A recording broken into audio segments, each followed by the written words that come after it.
পানীয়তে রাসায়নিক যৌগ ক্লোরেটের পরিমাণ মাত্রাতিরিক্ত হওয়ায় ইউরোপের সব দেশ থেকে কোক, স্প্রাইট এবং নিজেদের তৈরি অন্যান্য পানীয় প্রত্যাহার করে নিচ্ছে কোকা-কোলা কোম্পানি। ইতিমধ্যে লক্ষ্যে কাজ শুরু হয়ে গেছে বলে এএফপি-কে জানিয়েছে কোকা-কোলা কোম্পানির ইউরোপীয় ইউনিট।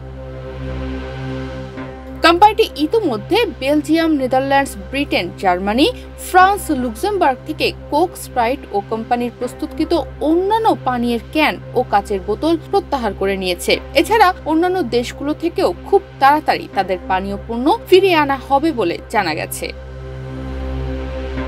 এ বিষয়ে কোকা-কোলা কোম্পানির ইউরোপীয় ইউনিটের একজন কর্মকর্তা জানিয়েছেন, গত নভেম্বর থেকেই ইউরোপে পণ্য প্রত্যাহার করা শুরু করেছে কোকা-কোলা। কত সংখ্যক বোতল ও ক্যানজাত কোক, স্প্রাইট এ পর্যন্ত প্রত্যাহার করা হয়েছে এ প্রশ্নের উত্তরে ওই কর্মকর্তা জানিয়েছেন তারা এখনো এর হিসাব করেননি। তবে বিপুল পরিমাণ ক্যান ও বোতলজাত পানীয় ইতিমধ্যেই ফিরিয়ে আনা হয়েছে।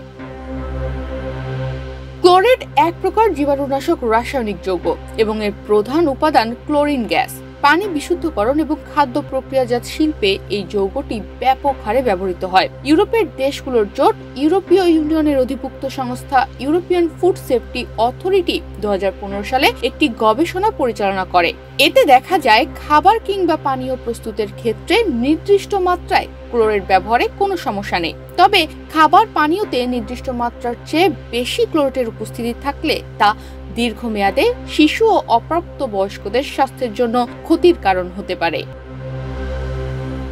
এদিকে কোকা-কোলার বেলজিয়াম ইউনিটের এক কর্মকর্তা এএফপি-কে বলেন, বেলজিয়ামের অধিকাংশ দোকানের স্টোর থেকে কোক, স্প্রাইটের কাচের বোতল এবং ক্যান সরিয়ে ফেলা হয়েছে। বাকি দোকানগুলো থেকেও শীঘ্রই সরানো হবে।